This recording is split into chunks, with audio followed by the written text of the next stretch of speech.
Frazier adding more numbers, more yards to those. Oh, they don't have him yet. Look at Tommy Frazier. How many tackles can one man break? Touchdown.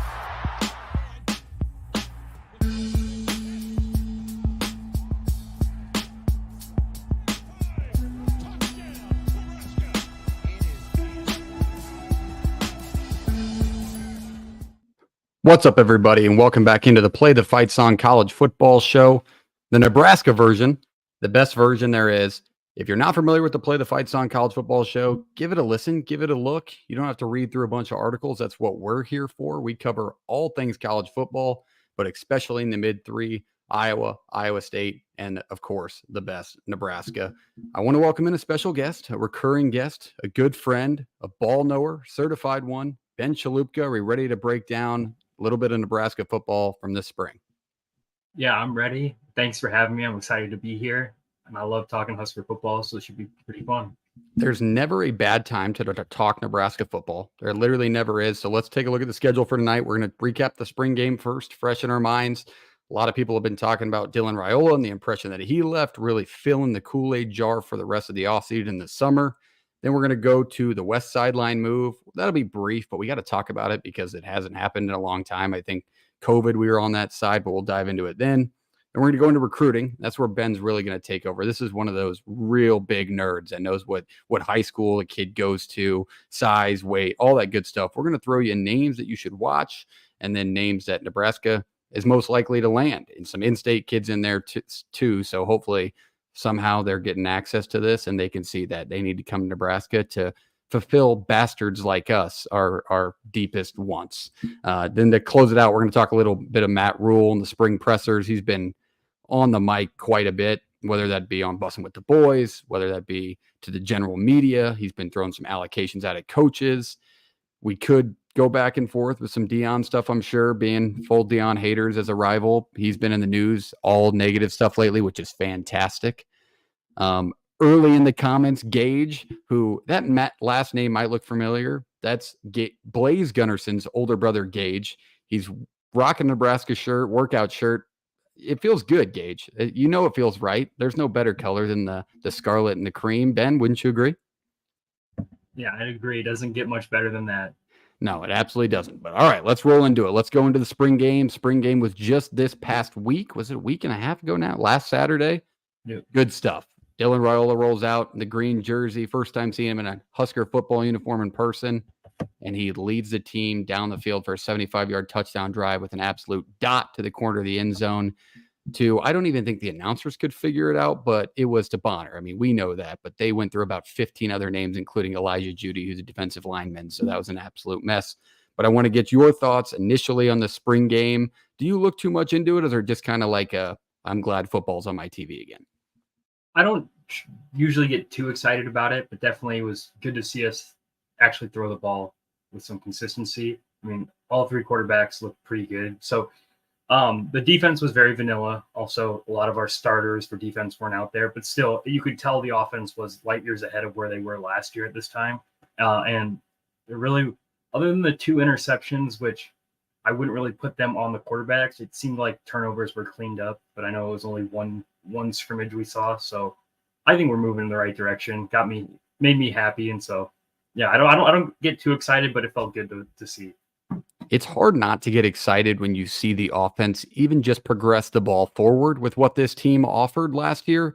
I mean, leading the team down the field for a 75-yard drive, capping it off with a throw like that, that's what we're talking about. I mean, last year was probably the worst offensive year Nebraska's had. God, I can't think of the last really bad offensive team Nebraska's had. Probably one of the Riley years, no? 2020 was bad. Frost? Yeah, Frost's schemes worked, but his players hit and miss sometimes on those schemes. I wouldn't mind a little bit of Scott Frost schematics back into the look, which we got a lot. There was a lot of bubble screens. What did you think on that end? Was it too screen heavy for you? We just need to be able to block any of the DBs coming down to blow that up. If we have good blocking on the edge there from our wide receivers, yeah, we can run it, but that just needs to be consistent. Yeah, I agree 100%. I think we do have the speed, and we're getting the athletes back in recruiting that kind of offer us the ability to do that. Very important on our end. And we're going to go into recruiting later. But let's go to the main topic, and that's Dylan Raiola. Dylan Raiola, he looked great. He, what did he go? I think it was the final line 16 for 22 for 2 something and 2 scores or 3 scores. Just polished. You could tell we haven't really had a quarterback that was as polished as Dylan Raiola in a long time. Probably, if not ever. Martinez looked really good his freshman year, but you could just tell the presence, and maybe it's because he wasn't able to get hit, was just different. It was more that slow feet style, accurate throws, got out of the pocket when he needed to, but you get that 5-star guy, Ben.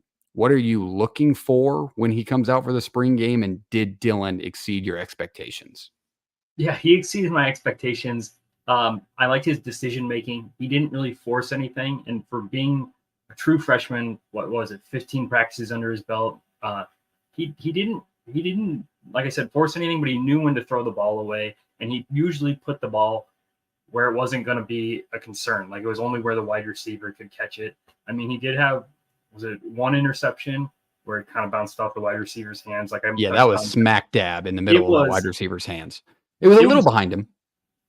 But overall, his passes were good. He made smart decisions, didn't force anything, and knew when to get rid of it. I know he's in a green jersey, and that's a little different. When Saturdays come and Big Ten D linemen are breathing down your neck, that's when you'll see. But I liked what I saw. And I think Harburg will keep him on the lookout for that, because Harburg's one of those guys last year where he had a similar presence. He didn't have half the arm or the quarterback talent, I would say, but he knew after a few games, he kind of knew, like, all right, I can't take off and not slide. I can't take off every time and not lower my shoulder and go through a guy because I'm not playing La Tech anymore. I'm getting lit up by dudes from Purdue and Illinois. Like, it's a little bit different. So we'll see how he reacts. That's one of the main things I'm kind of looking for from Dylan is how he handles the adversity. And after the first time he gets popped, because you're playing football in the Big Ten, it ain't sunshine and rainbows all the time. Like, you're going to have to wear a couple of hits here and there, especially with the talent that was brought in. You play at Ohio State, games like that, you can't do things like that. And Harburg learned that. But I want to talk about Harburg a little bit. I know Dylan, it was the star of the show and what everybody's watching, but I really, really did like the development I saw from Harburg. He threw the ball away a couple of times. He looked a little bit more consistent, but he's still that big, strong body. Where do you land on Harburg right now? You kind of think he's cemented in that second quarterback role? I think it would be very unfair to not give him a legit quarterback competition in the fall after he went 5 and 3 and what was it? What did he go? 5 and 3. 5 and 3. 5 and 3. Yeah. I mean, he was our starter last year as our main quarterback. I think he deserves at least a shot in the fall. I mean, Raiola has been here for just a short amount of time. To hand him the starting job now would not do anyone any good. So I think he still needs to be pushed a little bit. But Harburg, I'm not surprised he has this big jump. Until now, he's only been able to break down high school film when he was at Kearney Catholic. He was a man amongst boys. So to finally have Big Ten film to look at and get coached up and see where he went wrong was huge for him. So, I wasn't surprised that he was that he improved, but I think he really turned some heads on last Saturday. I agree. I think, you take a look at Harburg, you have all the issues with him last year. He kind of pitter-pattered around in the backfield and really got himself into a lot of those big hits that he took, but he does run the ball effectively. And no matter whether or not he's at the quarterback position, I think it's a guy that can make an impact somewhere for this football team in a positive manner. Like, he played tight end last year against Minnesota. Granted, it was on a 3rd and 3, and that was the only down that we saw him. But just having the ability to be an athlete, go out there, and in the Bussin' with the Boys interview he did this past month, he talked about, he barely had any notice that he was going to play tight end. It was like the week before, they were like, Harburg, can you get out there and make a play? Do you know the playbook? And he said, yeah. So he's just that type of athlete. And he's a Nebraska kid, and he cares about the program. He shows no signs of wavering, going into the portal. So Nebraska will eat that up and love him. I think the next point I want to go on to is the other players in the spring game that stood out. But before we get to that, I want to remind everybody in the audience, there's 25 of you, 26 of you in here right now. If you have a comment, a take, drop it in the comments. This is a fan show. It's not a media show. We have no media insight. We're not smarter. Well, I'm probably smarter than you when it comes to Nebraska, but I want to hear what you're taking. We're going to share it on the show and break it down. You don't got to pay for it. It's one of those things. You want to keep the show free. You want to keep being on a platform that everybody listens to you all in one place, just hit the subscribe button, hit the follow button, and we'll take you through everything Nebraska. But going on, other players that stood out in the spring game to you, Ben, I'll let you lead it off. Give me a name and kind of what you saw from them. Jalen Doss stuck out to me. Just seeing him play both ways was something I didn't expect coming into this season. But this staff, if you're an athlete and you can move, they're going to find a way to put you on the field. So I know they've used the term a lot, a positionless player, just putting them wherever fits. They just want the 11 best athletes on the field. So I like that a lot, and shows that Doss is willing to do whatever he can for the team. And going to the next segment, little preview, it's important maybe that Doss gets some snaps over the cornerback position or safety position. We're a little thin there, and we'll go deeper into that here in a few minutes. One that stood out to me that we got to mention is I really, really liked what I saw from Dowdell. Oregon transfer, averaged 6.1 yards a carry last year. He showed a little bit of burst off the edge against the scout team. A couple of students from the student section were playing defense at the time, but still, he runs the ball effectively hard. And I think in the Big Ten, you need a body like that can run through the tackles. We've had a couple of situations last year with it. I wouldn't say Ramir fills that role. I think Emmett fits it well. Gabe Irvin's obviously number one when it comes to that. He's just an absolute bowling ball rolling through the tackles. But having a big-bodied back like that in the Big Ten, always useful. I love what I saw from him. Anybody else that stood out to you, Ben? Janarian Bonner stood out to me a lot. He made a few plays. He was playing fullback for us last year, and then, didn't really seem like he fit into our offense. And then he was going out there and making catches just kind of out of nowhere, which in my eyes makes our wide receiver room a little bit deeper. Because I don't think he was a wide receiver or was a fullback on Saturday. He was playing straight wide receiver. So he looked pretty good. He was very impressive. And you might remember that name. He did have a touchdown last year. The end round against Maryland, snuck into the corner of the end zone. It was our only touchdown of the game. So if you remember anything about that game, you remember Bonner in the end zone. He will make an impact this year. Really good athlete. We both had this one down. Our next player that stood out, Isaiah Nayor. He's a little bit of a baller. This is a kid that went to Texas, didn't get to suit up, didn't play much. Then he goes to Wyoming, kind of struggles there. The other way around, Wyoming, Texas. Sorry, I flipped it. Yeah, I flipped it. Going to Texas, doesn't make as much of an impact. Then he comes to Nebraska, and he kind of shined a little bit. He's quick off the edge. Those flat routes, he took off on the end. He's a good player, man. He's going to make an impact, and he's an experienced guy. He has more experience than most of the room. That we'll see a lot this year. What did you like from him that you saw? So to kind of backtrack a little bit, I was kind of with the majority of the people that were a little nervous about Nayor because he's only played a group of 5.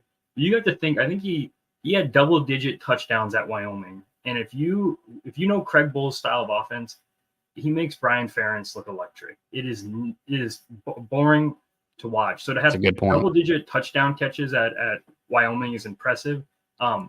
But I was still a little skeptical. But he proved me wrong. He looks like he's going to definitely be a starter for us day one. Him and Banks were great pickups, and just shows the impact of getting a quarterback like Dylan Raiola here. So I think he turned some heads, and then to kind of, I'll just leave it at that because I don't want to And going back to what Rule said in the preseason is, getting a guy like Raiola, and why that matters is guys like Jamal Banks and Nayor visit, and they see Dylan Raiola throw the football, and it's an immediate, all right, I'll take that. Like that, if that guy's throwing me the football, I'll have an opportunity to make some plays here, maybe advance on to the NFL. And that's what I'm sure both of them saw. We didn't see much from Banks, but 59 catches last year at Wake Forest. Their leading receiver. He's got a ton of power football experience. So you got to expect for him to make a massive impact.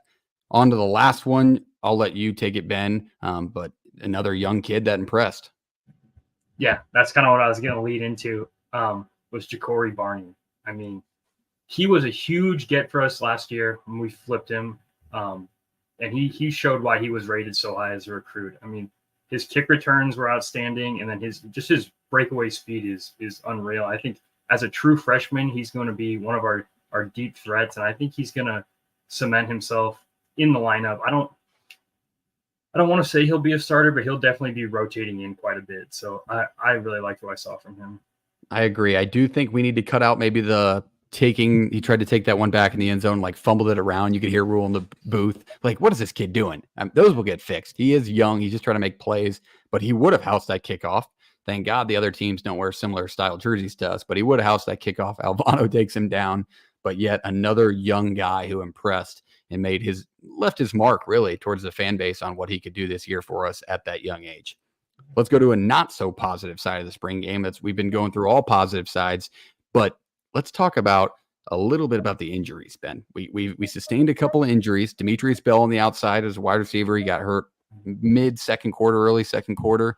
And then, unfortunately, a named to-be starter, Bly Hill, at the cornerback position, which is a position we're already thin at, and we're going to mention again later. But those are your injuries. Obviously, Bly's the bigger one. What's your worry? I mean, you get the timelines, and Rule says one's significant. He's done for the year. That's Demetrius Bell. Bly Hill, semi-significant. That sounds like it's going to have to be a too fast a recovery, and we're not going to get him against UTEP at minimum, or he's probably done for the year too. But what do you do in that situation? Do you do non-contact? Why were they on the field? I like that they were doing contact in the spring game. It's unfortunate that it went down that way. I think that as much as I would have loved to have Demetrius Bell, I don't think it was. Our wide receiver room is a little deeper than it was last year, so I don't think it's a huge loss. And I'm not saying anything negative about Demetrius Bell, but Bly Hill was supposed to be a starter for us, and according to the staff, was making a lot of plays in practice and really proving himself, because he was a transfer in from St. Francis. He was an FCS player in the portal. So not a lot of people wanted him, but he has the body to be a good Big Ten defensive back. So from what I was hearing from Tony White, I think he was going to be a stud for us. So it just hurts. But knowing he's not done for the seasons makes me happy, but also gosh, I wish he just could have stayed healthy, because those are the only two guys that went down, I think, all of spring. Yeah, I haven't heard anybody else that really. I mean, you have Malachi on the sideline who's kind of nursing an injury, but he's gained a ton of weight. That's going to be a really positive thing for Nebraska, as his size increase. And then who else was on the bench? Not a lot of guys injured. I would agree. It was more guys just taking the day off, earned rest, as they called it, or resting. But it's just guys that have shown enough that they don't need to play in a game like that. But it is unfortunate just because of the position that it occurred at. All right, let's take a break. If you haven't, while I'm rambling on, just hit the subscribe button, hit the follow button. If you haven't been here before, it's all college football. It's positive. It's all good stuff, but it's a fan perspective, no filters, all that good stuff. We're going to ask real stuff here. We're going to talk about real topics. So hit the subscribe button if you love college football. If you think you're a diehard, hit the button, put it to the test, because we're going to quiz you on logos. We're going to do trivia, all the fun stuff. It's the place to be. All right, let's move on to the next topic, and that is recruiting. Ben is the nerd that's all into recruiting. So we're going to let him lead it off, take us through some names to watch for the 2025 class, guys on the brink, maybe they're crystal balled. Take us through some names, Ben, and who we should be looking out to wear the scarlet and the cream in a few years. Number one for me is Dawson Merritt. He's ranked 89th player in the country. He's a linebacker out of Kansas. Until last weekend, it was pretty much just, he's going to Alabama. I think On3 had him at like a 95% going to Alabama. But then he moved some things around, and he made sure to come to the Nebraska spring game. His dad is on staff with the Kansas City Chiefs. His dad left draft day to go be with his son at Nebraska spring game. So I think that was significant. I know he was on record after this past weekend saying Nebraska and Alabama are neck and neck right now. I think one thing that really helps us is the brand new facilities, that these players are finally coming here on visits and they're able to see it and not just kind of walk through an unfinished building with rendering pictures of what it's going to look like. I think that creates a big impact for the kids, and then seeing kind of what Rule's building and how many guys he's sent in the NFL in his career. So I think Dawson Merritt's a guy to look out for. Another one is Christian Jones, in-state kid. He's the number one player in the state of Nebraska from West Side, linebacker. He is getting a ton of offers. From what I've heard, it's down between Nebraska and Notre Dame. Right. That's what I've heard too. This would be the only one on my list. I'll chime in now. Christian Jones, I mean, this is a must get if you're Nebraska. This is one of those kids where if you feel like he goes somewhere else, he goes to Notre Dame and he makes that impact, you're going to be looking back like, come on now. Like, that's a kid that we can't let walk. Good news is on this one, Ben, you got Caleb Benning, played on the same team for 3 years with him. And you got to think that those guys have some sort of influence, like come to Nebraska. He is crystal balled to Nebraska. I will which is the say, best news. I will say though, is he is good friends with the Rezacs, and so they're at Notre Dame, And they have a little bit of a slimy taste in their mouth about Nebraska. Not so much Teddy, who was a great football player, committed to Notre Dame. He'll play there this year. He might redshirt, but he'll make an impact there at some point. Anthony, guy, not really recruited by Nebraska, had a walk-on offer, left a sour taste in his mouth. So you're hoping that maybe it didn't cut the family out, but really Anthony didn't have many offers. Am I wrong? Like they were mostly PWOs. Yeah, it was all preferred walk-ons, and I think Nebraska wanted him just as pure athlete. I don't know if they really wanted him as a quarterback. So I think the Rezacs are trying to pull him over into Notre Dame. Those were high school teammates of him at Westside, if you guys aren't familiar. But that's a big one. We should always be getting the top guys in the state. I don't think you should. I mean, of course, some are going to get out, but I mean, you should try your best to always get top 5 players in the state to come to Nebraska. Right. All right. Go to the next one, Benji. Next one I have down is TJ Lateef from Orange County, California. He's a 4-star. He's Nebraska's main quarterback priority. It was Alex Mansky from Algona, Iowa. He's committed to Iowa State, and Nebraska quickly turned to TJ Lateef. I think he's a done deal. He seems to love Nebraska, and he says he wants to go somewhere where he feels wanted. He says this staff definitely makes him feel like a priority. So TJ Lateef, watching his huddle film, he can sling the ball. But I mean, obviously, if he's coming to Nebraska, he's not afraid of being in a deep quarterback room with a lot of competition, because he'll walk into the room and it'll still be, after next year, Raiola will probably have 3 years of eligibility. If Danny Kalen redshirts, he'll have 4 years of eligibility, and then Lateef will probably redshirt his freshman year. So he's coming here to compete. So I like that about him. I think he's. Let me ask you this. I think we talk about it on the show all the time, how much the game's changed, especially when it comes to recruiting, the transfer portal. If you're a guy like Lateef and you see the room you're coming into, Harburg, Kalen, Raiola, those are really the main 3. I mean, you got Longville, people like that aren't really ever going to make an impact. Is it in the back of your mind like, okay, I could come here and be the number 3, but it takes one portal window and I'm the number 2 or number 1? So I'm not saying anything bad. Don't come at me and be like, oh, you think Raiola's going to transfer like every other fan? No, don't start that bullshit, because I don't, because he's going to make an impact here.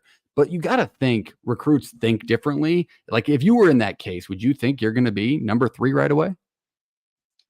Hold on. We got to pause. This bullshit comment came in from Jake, co-host. He said that Alex Mansky made his decision because Iowa has better corn. It's just not true. I'm not going to fall for that clickbait. I like Mansky, so I'm not. It's clickbait. That's clickbait. I'm not going to shit talk Mansky because I like him, but we'll just leave it at that. I agree. I think Mansky was a big letdown. I actually texted Jake right away. Like right as he committed, I sent it to him. I was like, dude, this is like a really, really good get. I mean, I don't know why Iowa wasn't in that mix, or if they were, but if I'm glad they went one place, it would probably be Iowa State over us. The fact that Mansky's a 3-star was pretty crazy to me. He should get his 4th star. So, I don't know, this summer, this season, but that's a good pickup for them.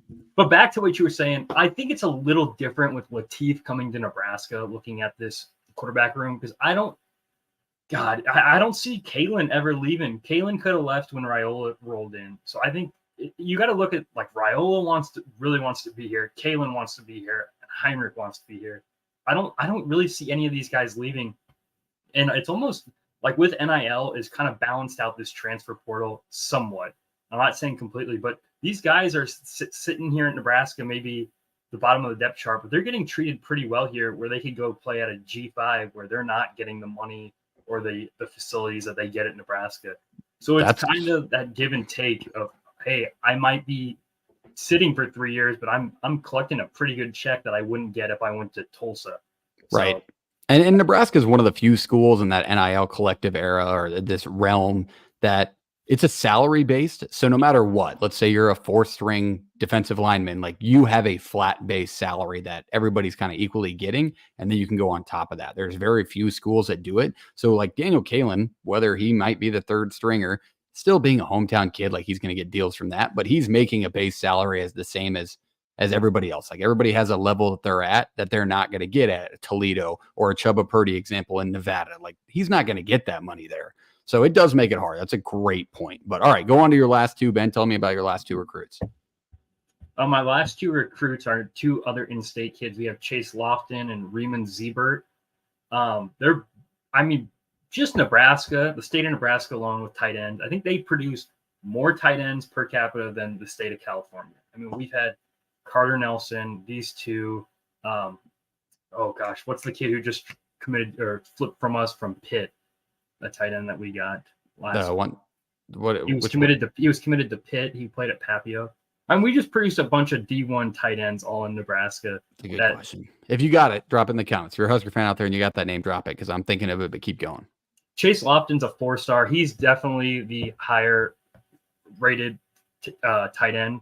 I think USC is looking at him. A bunch of Power 5 schools are looking at him. Riemann Ziebert, it looks like it's going to be down between Nebraska and Wisconsin. I think he's leaning more towards Nebraska. So I'm hoping we can land both. But our tight end room is young and deep that I feel like we're only going to get one of those two. So, and if you had to pick, would you say Lofton out of those two?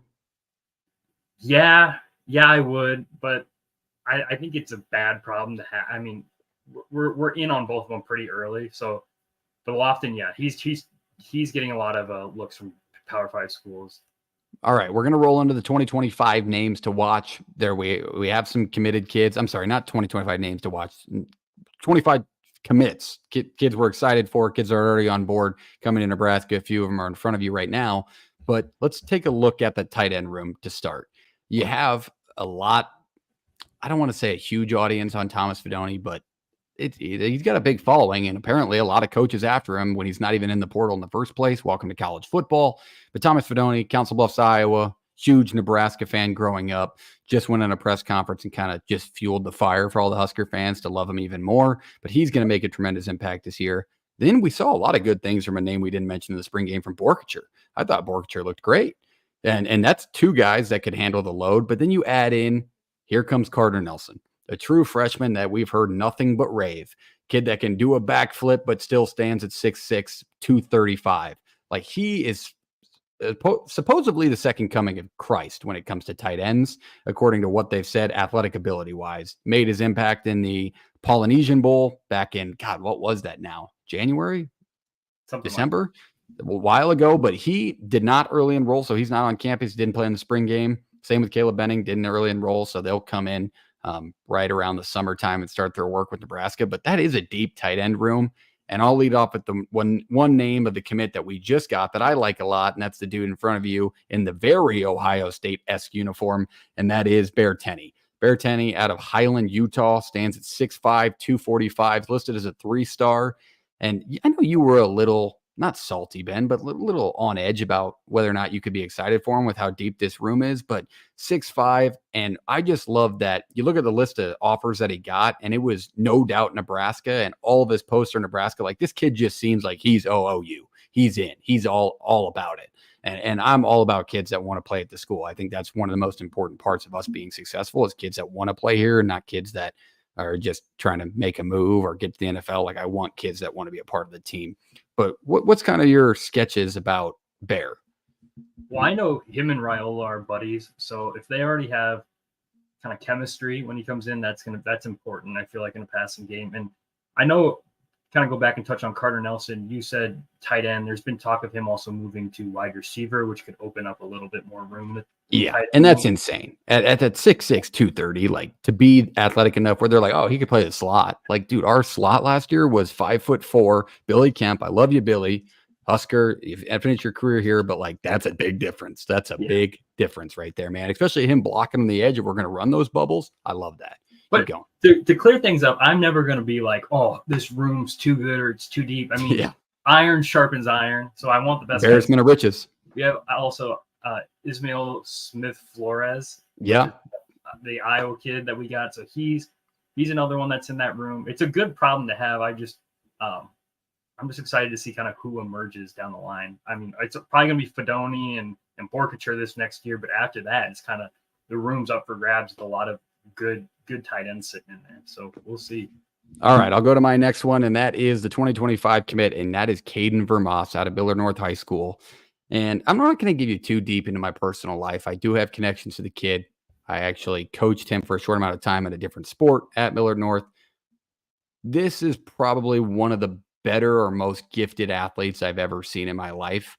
And that's at a school that usually turns and burns collegiate athletes pretty well. I mean, maybe not to that level, but this kid's built. He's fast, and I saw him as a freshman. He was still 6'2", 6'1", 200 pounds, and just gifted, just God gifted, to be honest. And he runs a 4.3, 4.4 40, just blazing speed. He plays defensive back for Millard North and tailback. And if you know anything about Millard North football in the state of Nebraska, you know that playing tailback, you got to be pretty damn good because you're going to carry majority of the workload.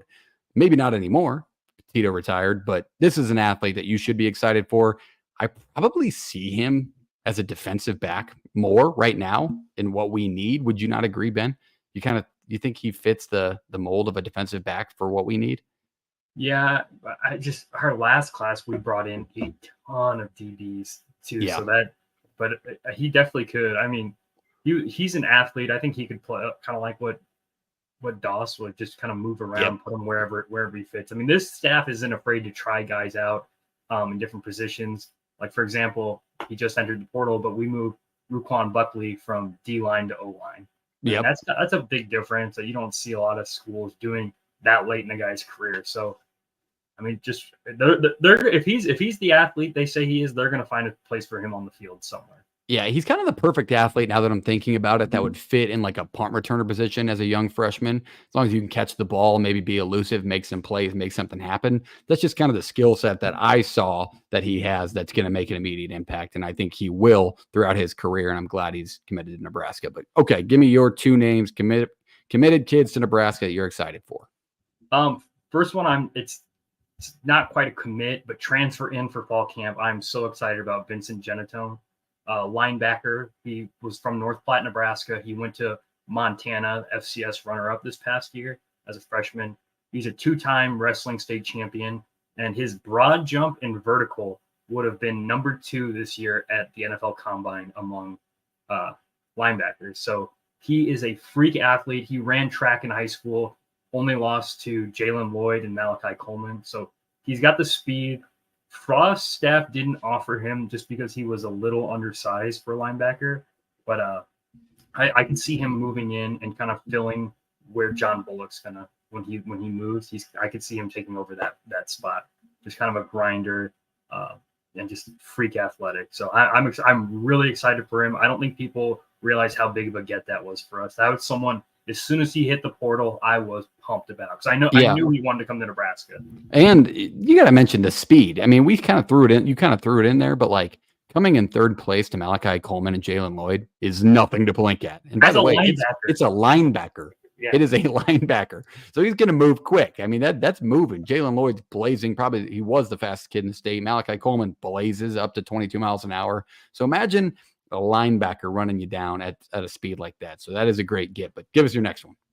My next one is I got to go with Tyson Terry, another wrestler from Omaha North, stud D lineman. And he's a big guy. He's coming in 6'3", 270 pounds. So he reminds me a lot of Nash Hutchmaker. Just, I mean, the size, the wrestler. I can see him. We got a deep. I feel like I keep saying this. We have a deep young D line room too. Mm-hmm. I can see him kind of finding his way on the field early, similar to Van Poppel did last year. So that's one I'm very excited to watch when he gets in. And this is just my wrestling fan in me, but I'd love to see him wrestle for Nebraska like Nash did. That'd be pretty awesome. Dominant wrestler, no? Like 3-time state champ, something like that. So that's never a bad thing to have as an offensive or defensive lineman. It won't matter. He'll make an impact, and he's kind of been a guy that's all in on Nebraska since day one too. He committed 2 years ago now, something like that. Yeah, and I think he had offers. Him and Vermoss committed around the same time. They were like one of our first 2 commits, so they've been here for the long haul. Yeah, which is good because they've been through the bad. So hopefully we give them something good. And then the last one I want to mention, still not a commit. I don't even know if it's a 2025. I actually believe it's a 26, but that's Dylan Raiola. Kind of a name that's floated around. Is that a 26 or a 25? 26, I believe. Yeah, I thought so too. I believe the quarterback for Millard South is Jet Tamala, who's another one that's getting a few looks for the 2026 class. And a lot of people are wondering if we are even going to go after him because I feel like Dayton's a lot. I mean, You got I to don't know if you think, see right? Like the influence of the older brother, now the family, especially if his brother finds success here, I feel like, it'd almost be insane for him not. I love the video of when Dylan was still committed to Georgia. They show Dylan working out. He's all in Georgia gear, and they pan over to Dayton, and he goes, "Go Big Red." Yeah, and he's got like all Husker gear on head to toe. So Nebraska was Dayton's first offer. That was Dayton's first Power 5 offer, Power 4 now, excuse me. And you got to think we're high on the list, if not at the top, with nobody being able to take over us. But that's a left-handed quarterback. He's growing. He's projectable. You can't hate him if he's got it in his bones like it seems Dylan does. So that would be a good one. But the Millard South kid, he highly touted guy. I haven't heard his name until you just mentioned him. He's getting some looks. I wouldn't say like anything like Mansky or anything. We're getting like people are flying in to come see him, but I think after this season he might be getting some more looks. So we'll see. It's early, but I just kind of keep up with the in-state right. guys. It's easy because those are the guys we got to lock down. Letting those kids go and then they make impact somewhere just leads to absolutely nothing good. But all right, that is it for recruiting. If you have any other tidbits or people we should watch out for, maybe you're excited for, drop them in during our next topic, which is Matt Rule and the spring press conferences, interviews, things that we saw. I'll lead it off with something light before we go into more the stuff he got into at the transfer portal. But you watch him on Bussin' with the Boys. They tour that downtown swanky ass loft that he has in Lincoln. Did you know that places like that existed in downtown Lincoln? I mean, you're a Nebraska graduate. Did you know those places existed? How much does that cost? I didn't know they existed, but I mean, I can't imagine how much that had to cost. I mean, he's got a home theater.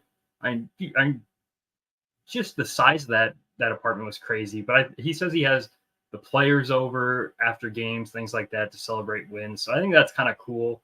But I don't think he lives there full time. I think it's just kind of his hangout. Yeah, he doesn't.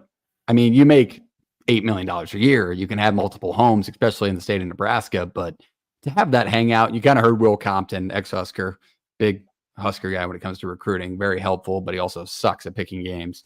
Kind of sat down and he was just like, "What the hell, Bo? Like, we didn't have this back when we were good." So it was quite the sight to see. But all right, let's go into the press conferences themselves. I want to talk about Rule's tampering comments. He's kind of brought it up a few different times. He says players are walking up to him with their phone, say, "Hey, coach, look at who texted me," which one very tall tale sign is very good for Nebraska that they're being shown and maybe not responding back. It's kind of like your girlfriend gets a DM. You don't want her to answer. You just kind of want them to shut the guy down, right? Hopefully these kids are shutting people down because they want to be here. We haven't had names just flood in the transfer portal. Rule hasn't really kicked anybody out, which is crazy because we have 170,000 people on scholarship, it feels like. But going to that, Ben, what do you think? Like, is this a situation where you think he'll ever call these coaches out, or is this just the shitty part of college football now?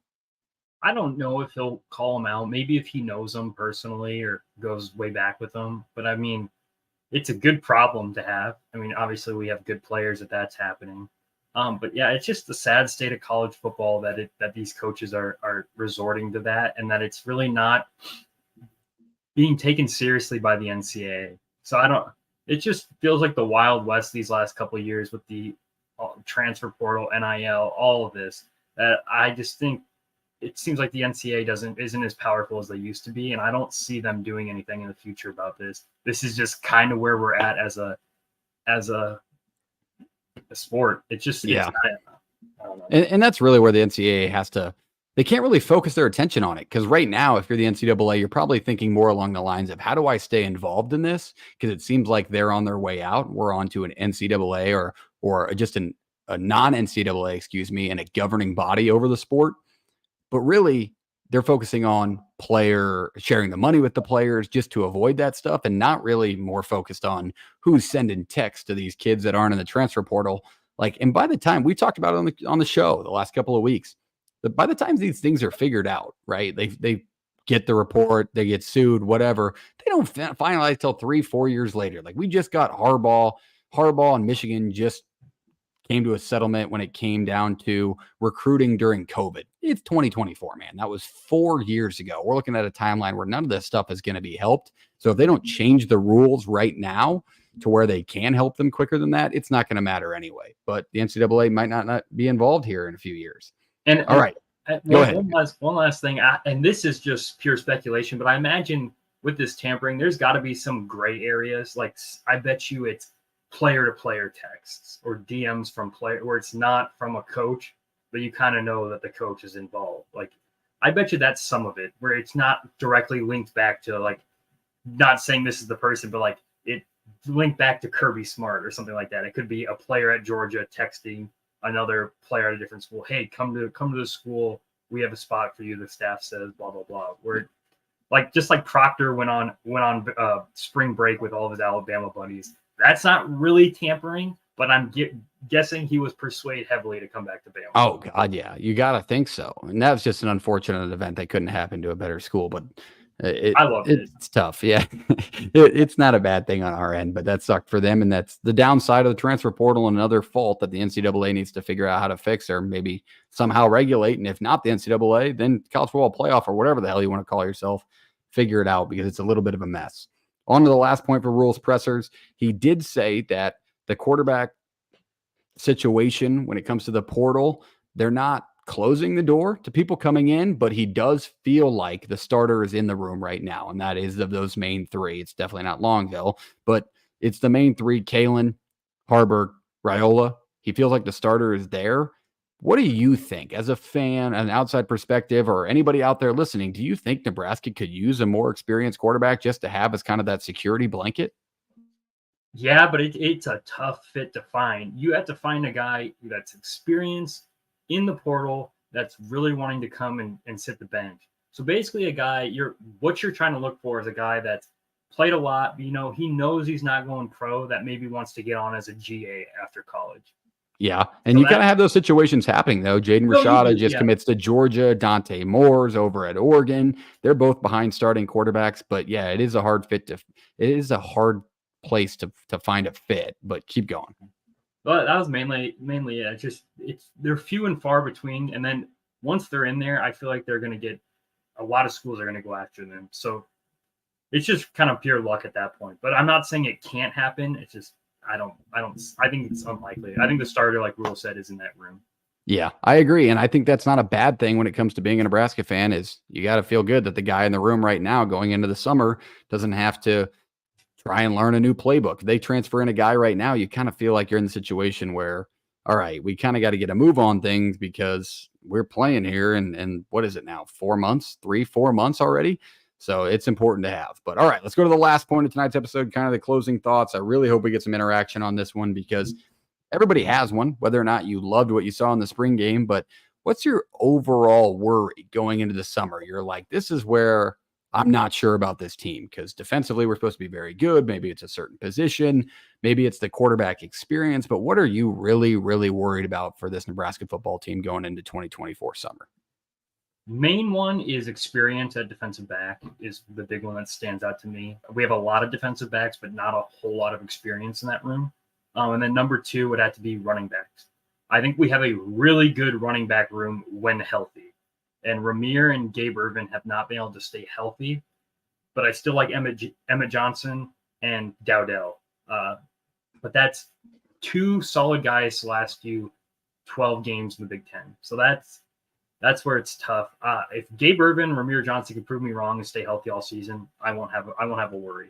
Those are my two main concerns. Yeah, you got to get those two healthy as fast as possible, because they're the experience in that room, really. And Emmett got a bit of his toe in the water, at least last year, and he made a great impact. And you've been a guy that's super high on Emmett Johnson throughout his career. He should be number one in your opinion, or would you think you give that back to Gabe if he can get healthy again? If Gabe is healthy and running how he was last year, yeah, he's the starter. Yeah, I think he should start every game if he's healthy and running 100%. But you shouldn't bat an eye at Emmett. Or Emmett Johnson averaged about 4.6 yards a carry, and Dowdell didn't play a whole lot at Oregon, but averaged over 5 yards a carry. Mm-hmm. So they can pick up yards. It starts up front with our O-line, which should be one of the most experienced O-line in the Big Ten. So if we can win the trenches, it doesn't matter who's at running back. the room's good enough. They need to stay healthy. Yeah, I think that is incredibly important, and it's a great point. And that's kind of what I had down too. Is my worry for this team is general experience and also what I talked about earlier, and that's how they react. Because there is some young talent in the room, whether that be Dowdell, whether that be Emmett, or maybe they haven't gone through a full year or gotten to play these lower tiered teams and then had to just work their way into being a Big Ten full go game. But like things like that matter, man. Like you got to get those on field experience reps. And I just don't know if we have it at the wide receiver position. Obviously, Nayor made an impact last year, didn't make the biggest impact because he was in a tough offense. But that's another worry. Are we not worried about, like, we haven't seen anything. We saw a little bit of a different look with Glenn Thomas in the room from offense this year. But like Satterfield last year, we didn't take a ton of deep shots. We didn't take a ton of, outside scheme plays, kind of that newer look style that we were used to with Frost.